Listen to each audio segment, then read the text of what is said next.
Tu nous as tant aimé, Seigneur Jésus, que tu as donné ton Fils. Oh, pardon, Père, tu nous as tant aimé que tu as donné ton Fils. Nous sommes là ce soir en souvenir de ce qui a été réalisé à la croix pour nous. Tu as été à la croix pour nous. Et nous sommes là ce soir parce que tu nous as rachetés à un grand prix.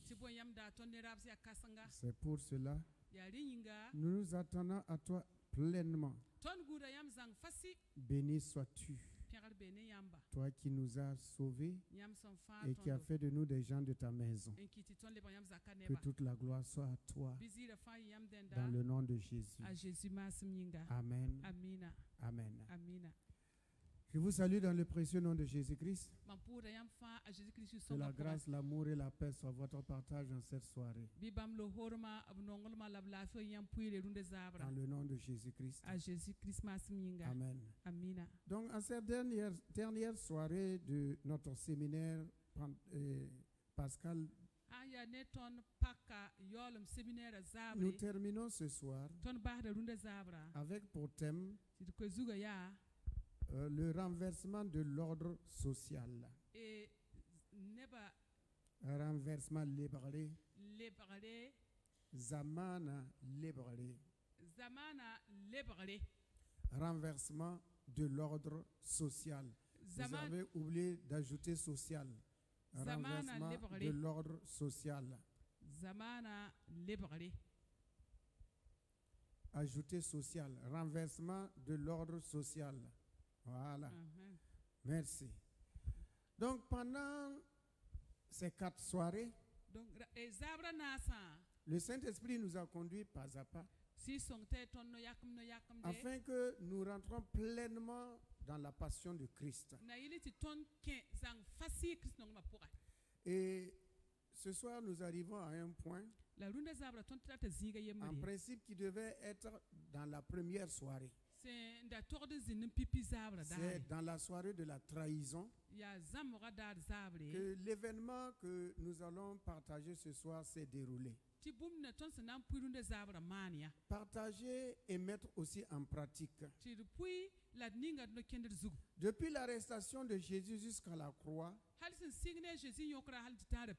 jusqu'à la dernière minute, le passage de Jésus à chaque étape cette nuit-là jusqu'à la croix est ponctué de miracles.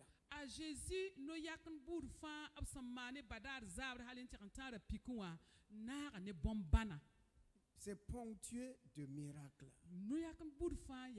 Et par là encore, il a démontré qu'il est le Seigneur et le Sauveur. C'est déjà commencé à Gethsemane. Lorsque la cohorte est venue pour l'arrêter, il leur a posé la question: qui cherchez-vous? Ils ont répondu: Jésus de Nazareth. Et Jésus réplique: c'est moi. Lorsque Jésus-Christ a dit c'est moi, ils ont tous reculé et ils sont tombés à terre. Ils se sont levés de nouveau. Jésus leur pose encore la question: qui cherchez-vous? Il dit: Jésus de Nazareth. Jésus va dire: c'est moi. Ils vont tomber encore. Ils vont se relever. Ils n'ont pas fui. Ils sont demeurés fermes dans leur conviction parce que c'était la soirée des ténèbres. Et pour la 3e fois, Jésus leur pose la question: qui cherchez-vous? Il dit: Jésus de Nazareth. Jésus, ils vont tomber encore. Et Jésus va leur dire: c'est moi, laissez partir ceci. Ils étaient tous à terre. Capituler. Capituler. Vous aimez la capitulation. Voilà. Ça, c'est un. Ça ne leur a jamais donné de leçon. Deuxièmement, parmi les soldats qui sont venus, Pierre va enlever l'oreille de l'un d'eux. Il va enlever son oreille. Il criait, il pleurait. Mais Jésus va prendre son oreille encore et le remettre à sa place. Un miracle sous leurs yeux. 2 fois de suite. Et cela ne les a pas touchés aucunement. Parce que leur cœur était endurci. Ils étaient venus avec la haine, assoiffés de sang, avec pour motif de les faire mourir. Ils étaient complètement aveuglés. Troisièmement, il est écrit que Hérode et Pilate étaient des ennemis, des adversaires.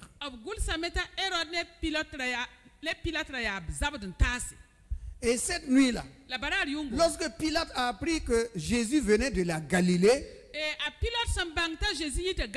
que Hérode était à Jérusalem, il a dit il faut l'amener chez Hérode.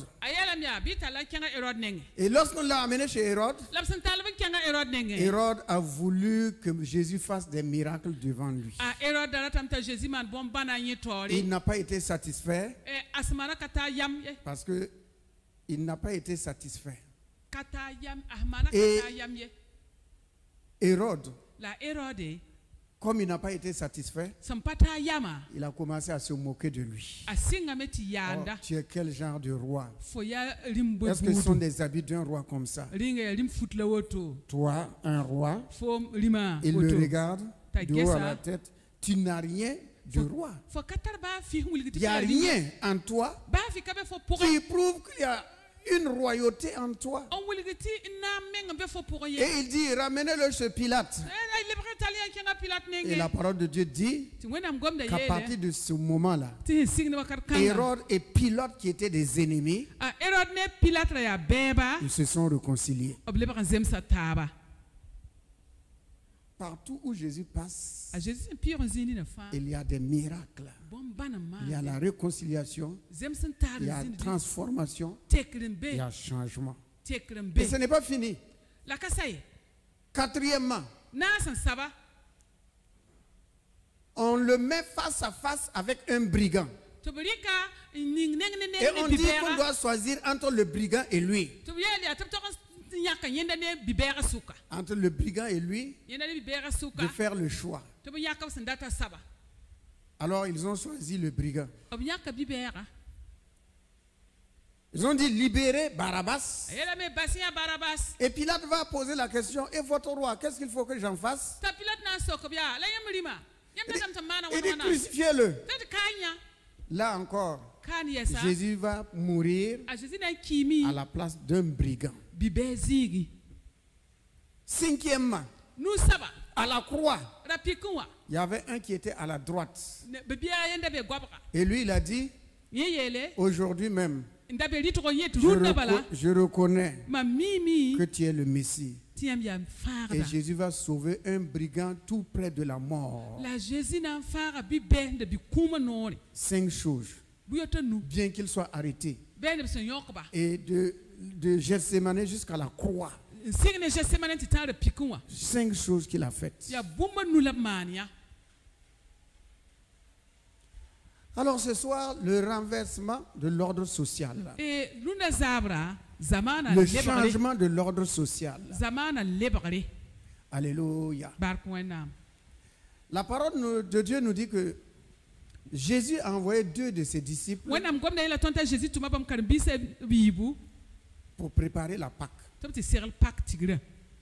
Il leur a dit, vous allez rencontrer un homme qui porte une cruche d'eau. Suivez-le. Ce mystérieux homme, on n'a pas dit qui il est. On n'a pas dit qui il est. Il va aller dans une cour. Les deux envoyés vont le suivre. Arrivés dans la maison, ils ont simplement répété ce que Jésus leur a dit de dire. Le maître nous envoie nous demander où il doit préparer la fête de Pâques. Et cet homme aussi qu'on n'a pas donné le nom, il avait une chambre haute et il a montré l'endroit. Ils vont préparer le repas pascal.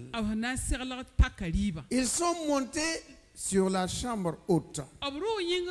Ils étaient assis. 13 personnes.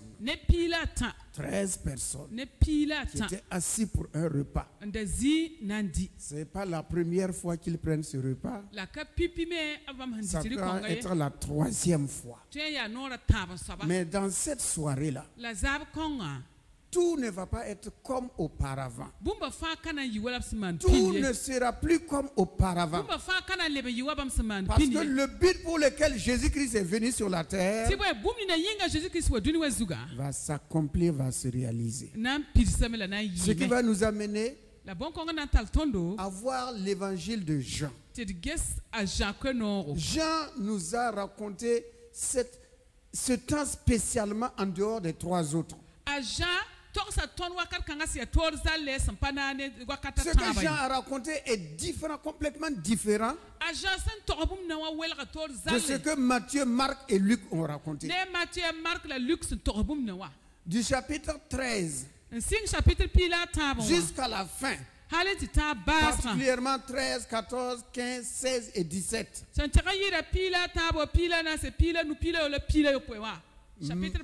Jean nous raconte la profondeur de la relation de Dieu avec son Fils. Le but pour lequel le Fils est venu sur la terre. Donc dans le chapitre 13 que nous allons lire, pour poser la base avant d'aller au fondement, aller au corps maintenant. Jean 13. Nous allons lire. Bon. Pardon. On va commencer par Matthieu 20 d'abord. Matthieu 20. Matthieu 20. À partir du verset 25. Matthieu 20. Ouvrez vos Bibles.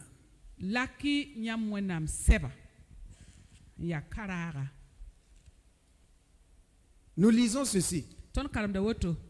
Jésus appela ses disciples et dit: vous savez que les chefs des nations les tyrannisent et que les grands les asservissent.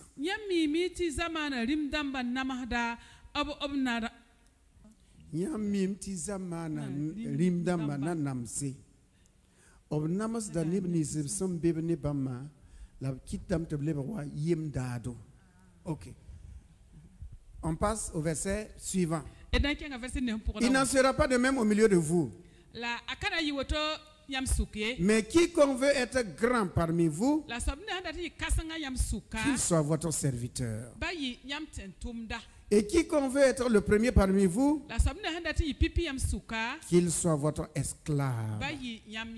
C'est ainsi que le Fils de l'homme est venu,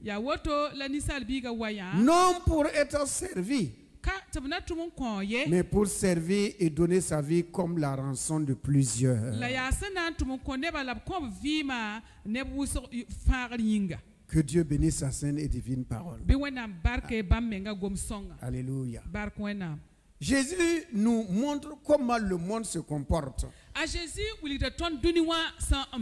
rois ont des esclaves.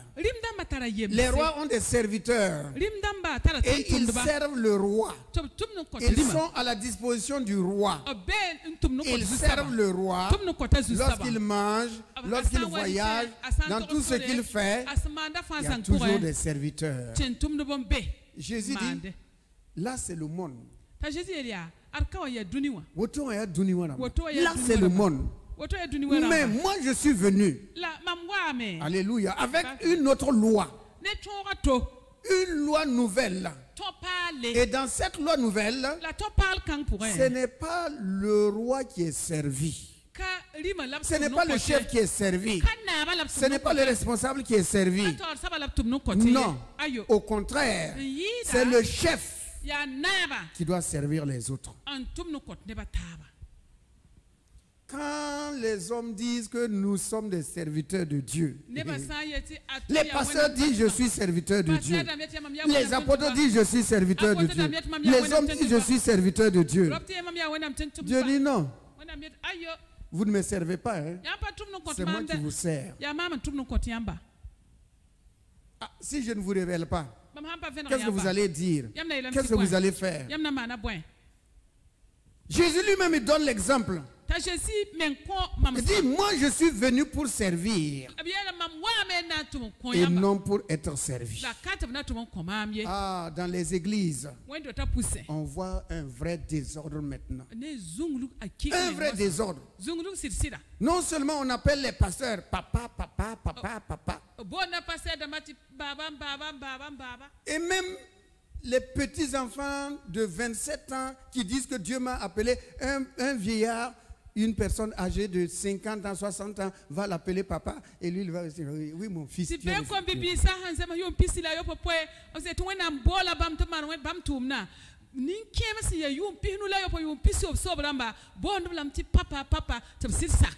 le papa de ce vieux là. Où? C'est où tu l'as mis au monde. Peut-être que ce n'est même pas toi qui l'as amené en Christ. Il est converti quelque part. Voilà pourquoi je vous avais dit il y a des années en arrière, appelez-moi pasteur, papa, papa. Là. Hey.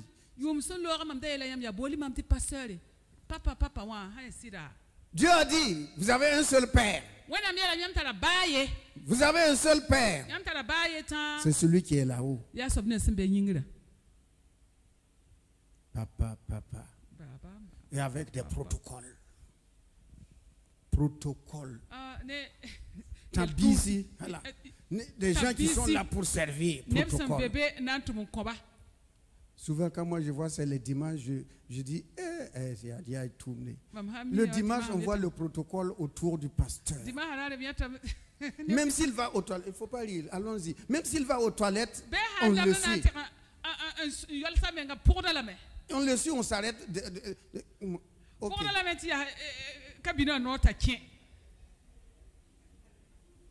Bon, le lundi, le mardi, le mercredi, il n'y a aucun d'eux n'est là. Ce qu'on voulait faire au pasteur là, on va le faire le lundi, le mardi ou les jours à venir.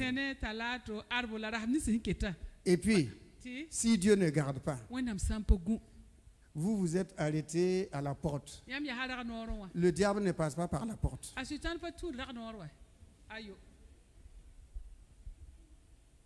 Et même si c'était quelqu'un qui est venu avec un revolver, imaginez la suite.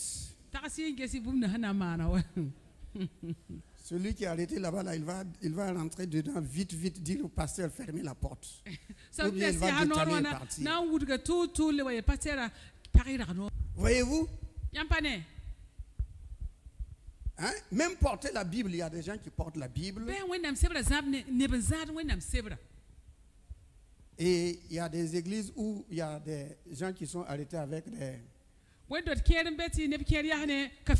Voilà, des éventails, c'est contraire à la loi de Jésus-Christ. Lisez dans la parole de Dieu. Jésus a bien dit, moi je suis venu non pour être servi, mais pour servir les autres. Tout le monde dit, je suis serviteur de Dieu. Je suis serviteur de Dieu. Et on dit que je suis à plein temps. Plein temps. Donc c'est-à-dire 24 heures sur 24, on sert le Seigneur. Pourtant, on les voit dans les supermarchés en train de se promener. C'est plein temps ça là. Oh, j'ai laissé mon travail pour servir le Seigneur. C'est le Seigneur qui a quitté son ciel pour venir nous servir. Non, je ne vous dis pas de ne pas les appeler serviteurs. Appelez les serviteurs. Puisque ça les plaît, appelez les serviteurs. Vous voulez les appeler papa, ça vous plaît et puis ça leur plaît aussi. Appelez-les papa. Continuez à le faire, il n'y a pas de problème. Mais il y a un vrai père là-haut. Et le vrai serviteur, c'est Jésus-Christ. Vous avez lu, non? Qu'est-ce que Jésus a dit? Je suis venu non pour être servi, mais pour servir les autres. Il dit le plus grand parmi vous, celui qui est plus grand parmi vous, qu'il soit votre serviteur. Et celui qui veut être le premier, qu'il se mette à prendre soin des autres. C'est écrit, je n'ai rien inventé. Nous avons lu ensemble, non? C'est pas ce qui est écrit. C'est pas ce qui est écrit. Alors, Jésus nous dit que le plus grand n'est pas celui qui est assis à table. Non. C'est celui qui sert les autres. Souvent, quand je prends l'ouvre-bouteille, je sers les gens à boire. Non, papa, il faut donner. Je dis, vous ne savez pas. Moi, je te donner, et puis toi, tu vas être plus grand que moi. Moi, je connais la parole de Dieu. La parole de Dieu dit que celui qui sert est plus grand. Et comme moi, je vais être grand, je te sers.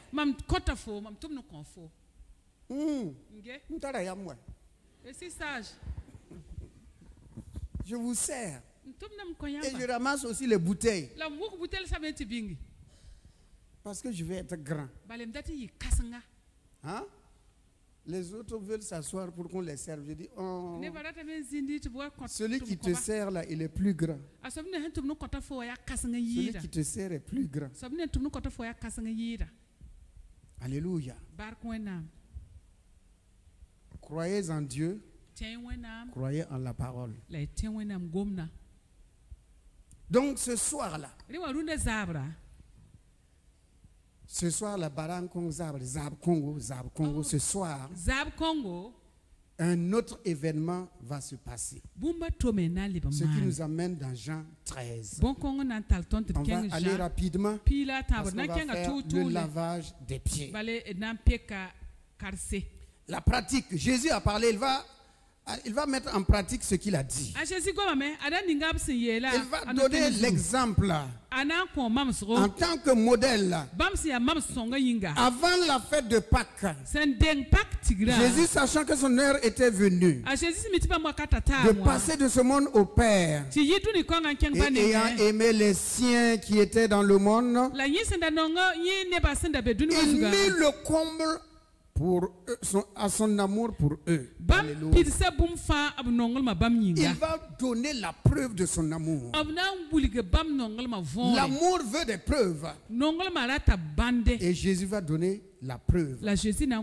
Premièrement, Jésus va leur dire, je ne vous appelle plus serviteur. Ceux qui disent serviteur de Dieu, Jésus dit, je ne vous appelle plus serviteur.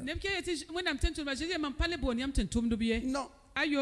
Vous êtes mes amis. Vous n'êtes plus des serviteurs, mais vous êtes mes amis.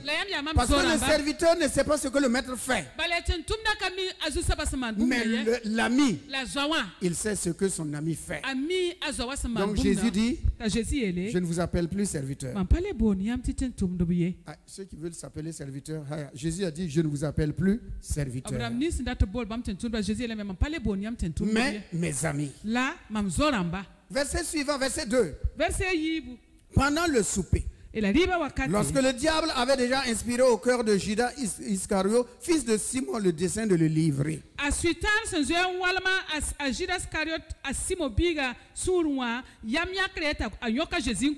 Jésus, qui savait que le Père avait remis toutes choses entre ses mains, il était venu de Dieu et qu'il s'en allait à Dieu, se leva de table, ôta ses vêtements, il prit un linge, donc il se saignit. Ensuite, il versa de l'eau dans un bassin. Donc, quelqu'un qui avait une cruche d'eau et qui rentrait dans cette maison, c'est cette eau-là que Jésus va utiliser. Il s'est mis à laver les pieds des disciples et à les essuyer avec le lin dont il était saint. Il vint donc à Simon-Pierre et Pierre lui dit, toi Seigneur, tu me laves les pieds? Jésus lui répondit, ce que je fais, tu ne le comprends pas maintenant, mais tu le comprendras bientôt. Pierre lui dit, non, jamais tu ne me laveras les pieds. Jésus lui répondit, si je ne te lave, tu n'auras point de part avec moi. Simon-Pierre lui dit, Seigneur, non seulement les pieds, mais encore les mains et la tête.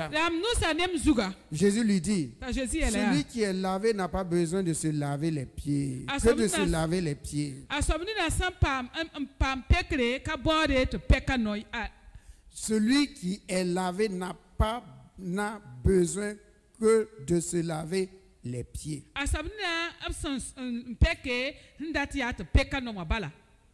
Pour être entièrement pur, et vous êtes purs, mais non pas tous, car il connaissait celui qui le livrait. C'est pourquoi il dit, vous n'êtes pas tous purs. Après qu'il leur eut lavé les pieds et qu'il lui prit ses vêtements, il se remit à table et leur dit, comprenez ce que je vous ai fait. Vous m'appelez maître et seigneur, et vous dites bien, car je le suis. Si donc je vous ai lavé les pieds, moi, le Seigneur et le maître, et ils ont dit maître et Seigneur. Eux, ils ont dit maître et Seigneur. Jésus dit oui. Et quand il va répliquer, lui dit le Seigneur est maître. Il a renversé. Vous m'appelez maître et Seigneur, mais moi je suis Seigneur et maître d'abord. Vous devez aussi vous laver les pieds les uns aux autres, car je vous ai donné un exemple, afin que vous fassiez comme je vous ai fait. En vérité, je vous le dis, le serviteur n'est pas plus grand que son Seigneur, ni l'apôtre plus grand que celui qui l'a envoyé.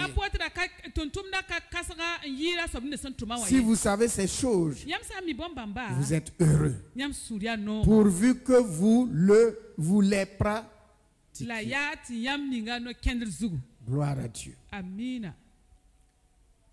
Voilà. C'est là que nous nous arrêtons ce soir. Voici, au grand étonnement de ces 12 personnes assises pour manger. La parole de Dieu dit que Jésus s'est humilié lui-même. Qui est existant sous forme de Dieu. Il n'a pas trouvé être légal de Dieu et disputé avec Dieu pour le titre. Mais il s'est dépouillé lui-même en prenant la forme d'un serviteur, devenant un simple homme. Un simple homme pour mourir d'une mort ignoble. Donc pendant ce repas du soir, cette soirée spéciale, Au grand étonnement de tous ces 12-là, il voit Jésus qui enlève ses vêtements.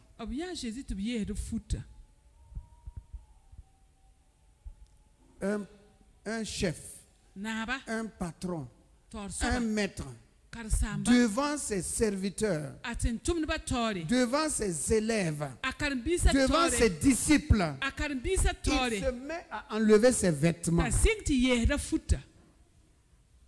Il se pose, mais qu'est-ce qui arrive au chef aujourd'hui? Qu'est-ce qui se passe? Pourquoi il se déshabille?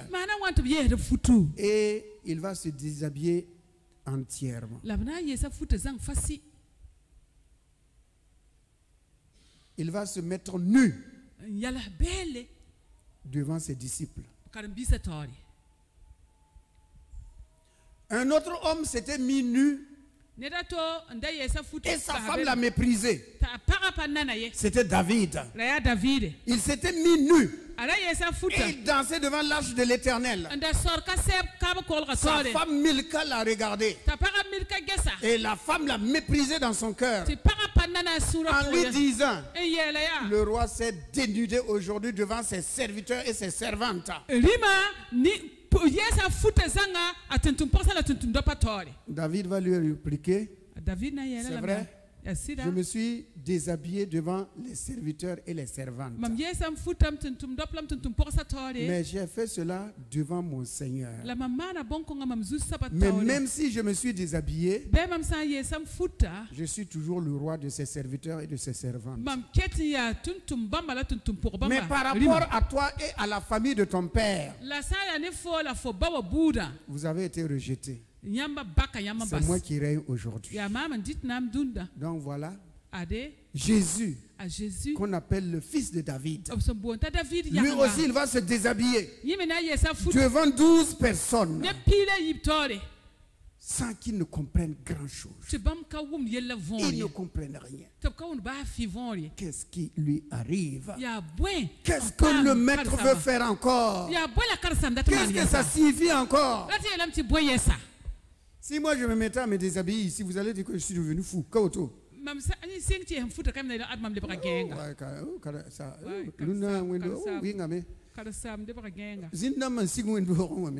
y a des démons qui sont descendus à l'église. Donc, ils se regardaient les uns les autres. C'est quoi? Et il met ses habits de côté. Il prend ses habits de côté et il prend la tenue d'un serviteur. Vous voyez souvent les cuisiniers, ils ont tablier.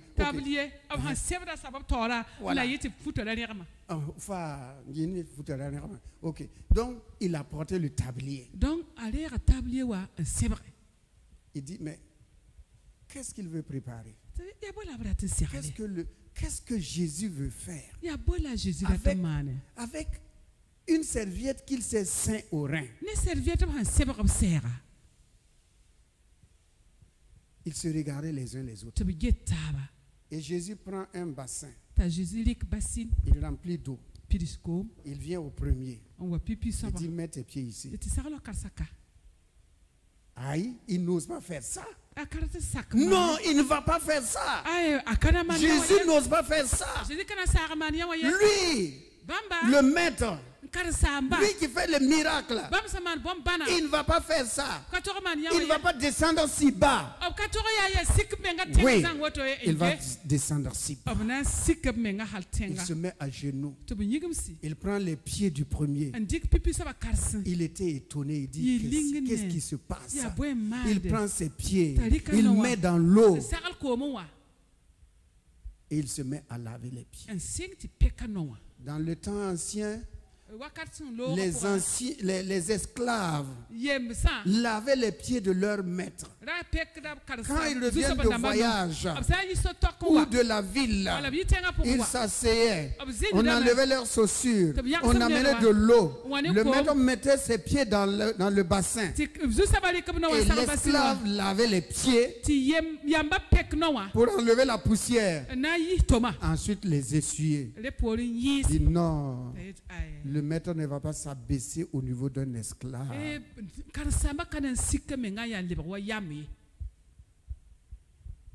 Cependant, c'est ce qu'il va faire. Et c'est ce qu'il a fait. C'est ce qu'il a fait. Il est descendu, prenant la position d'un esclave. Il leur a dit, c'est pour vous prouver mon amour. Il mit le comble à son amour.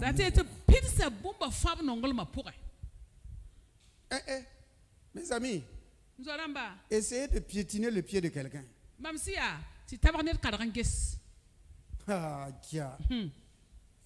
Ce qui va t'arriver, tu vas entendre ce que tu n'as jamais entendu. Non, même pas son pied. Admettons que quelqu'un vient de se laver et puis il a enlevé ses tapettes posées. Et vous venez vous piétiner ses tapettes. Votre frère Jean là. Tu es aveugle, non? Tu n'as pas vu mes chaussures. Mais lui, la bamba. Il y a des gens qui n'acceptent même pas qu'on piétine leurs chaussures. Tu n'as pas vu mes chaussures. Je viens de me laver. Tu n'as pas vu mes chaussures. Tu as piétiné mes chaussures. Et c'est bagarre encore. Mais lui, la bamba, les pieds sales. Ils ont marché. Parce qu'ils n'étaient pas sur des anneaux. Non. Il n'avait pas d'autre moyen de locomotion que de marcher. Il n'y avait pas de goudron. Il n'y a pas de voie pavée. Non. C'était la poussière. Et il n'avait pas de chaussures fermées comme nous. Ce sont des tapettes. En attendant, c'est ça qu'ils portaient. Donc leurs pieds étaient pleins de poussière. Plein de poussière. Peut-être que les pieds d'autres même étaient fendillés. Mais cela, Jésus ne regarde pas tout cela. Il voulait prouver son amour. Il voulait montrer son amour. L'amour ne soupçonne pas le mal. L'amour prend plaisir à servir, à se donner, à se dépouiller, à montrer à quel point il peut aller, jusqu'où il peut aller. De la gloire. De la gloire. De la gloire. Il va descendre comme esclave. Lui, qu'on chantait, on adorait. Les gens l'adorent.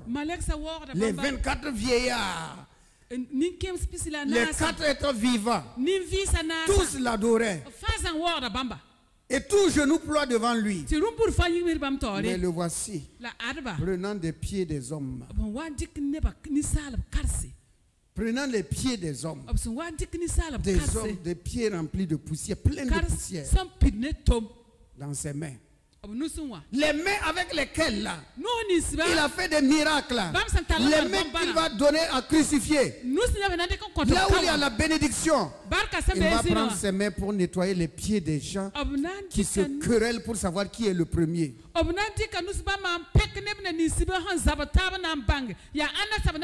le plus grand?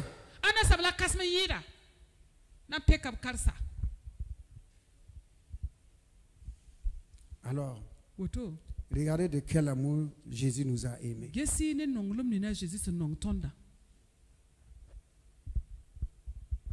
Quel amour. Pour un petit rien, nous on se fâche. On se met en colère. On ne parle plus. Et on dit, je vais te montrer qui je suis. Toi, tu ne sais pas qui je suis. Hein? Voilà. Jésus a montré qui il est. Non pas en cognant, non pas en frappant, non pas en insultant, non pas en ayant des paroles blessantes. Mais au contraire. Au contraire.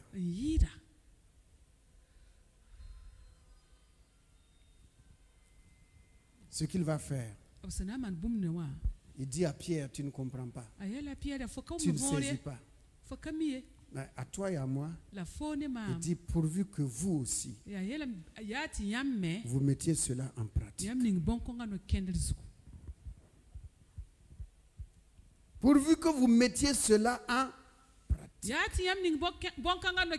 C'est-à-dire, savoir vous humilier et considérer l'autre, même quel que soit le lieu, l'endroit où il marche. Quel que soit le lieu où il marche,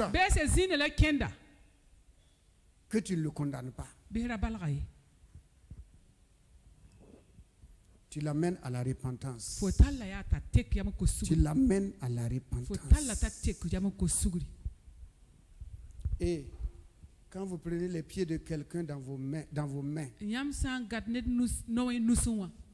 c'est signe d'humilité d'abord. C'est dans votre âme, il y a quelque chose qui se passe. Vous l'avez considéré, vous l'avez honoré, vous l'avez élevé, vous l'avez respecté, vous lui avez donné une position. Lorsque quelqu'un va prendre vos pieds ce soir, quelle que soit la personne vous honore. Et la personne se met à la place de Christ. La personne se met à la place de Christ et s'humilie devant vous pour vous servir, pour vous laver.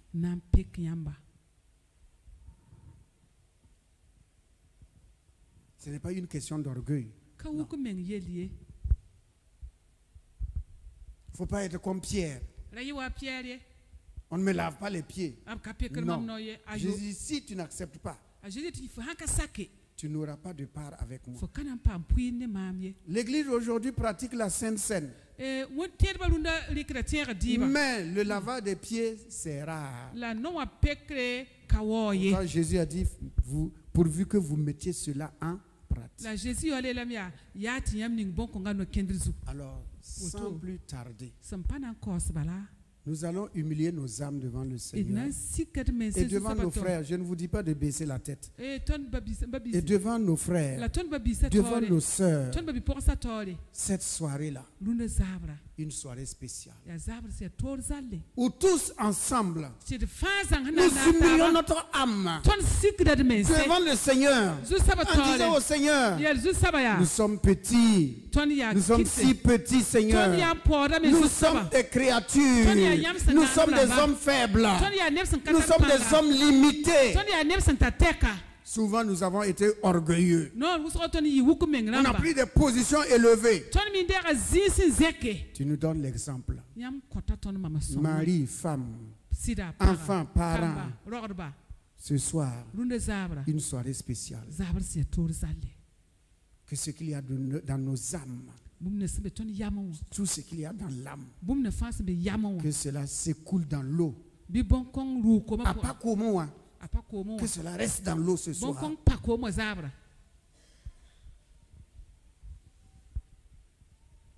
Prions. Père Saint, c'est toi qui nous as donné cet exemple. Nous voulons pratiquer cela en cette soirée. Que l'eau que nous allons utiliser ce soir, comme toi-même tu étais dans le Jourdain, et tu as dit à Jean-Baptiste de faire ce qui est convenable, parce qu'il y avait changement d'identité, changement de filiation. Ce soir, tu es venu renverser renverser les rangs sociaux, la position sociale, afin que celui qui est le plus grand serve les autres, que celui qui est chef serve les autres, que le mari sert la femme, que la femme sert le mari, que les parents servent les enfants, que les enfants servent les parents, chacun à son niveau serve l'autre. C'est la loi de Jésus-Christ. C'est ta loi, Seigneur. Et que cela amène l'humilité dans nos cœurs. Revêt-nous du manteau d'humilité et bénis les mains qui vont laver, bénis les pieds qui vont être lavés, et que tous ensemble nous ayons une même vision, Christ glorifié, Christ élevé. Que Seigneur, par cet acte, pardonne chacun d'entre nous. Pardonne chacun d'entre nous et que tout soit jeté dans la mer de l'oubli. Au nom de Jésus. Amen. Amen. Voilà comment nous allons procéder. Accueil, mettez les chaises. On va laisser les couples d'abord, les couples. Si votre mari est là, votre femme est là, vous allez vous laver les pieds. Donc, en position, les couples. Les chaises, faites rapidement. Accueil, venez rapidement. L'humilité commence dans la propre famille. Le service commence dans sa propre famille. Pardonner, accepter l'autre, ça commence dans sa propre famille. Bénir, ça commence dans sa propre famille. Tolérer l'autre, ça commence dans la propre famille. Ce n'est pas dehors. Dehors, on peut être hypocrite. Mais dedans, ça commence dedans. Dans la famille, dans votre propre maison. Là où vous êtes tous les jours ensemble. C'est là que Dieu regarde d'abord. Il ne faut pas être zélé à l'église, être serviable à l'église et à la maison. C'est une autre personne, une autre femme, un autre homme.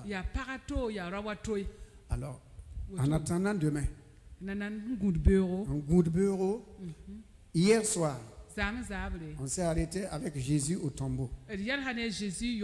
Les femmes sont parties.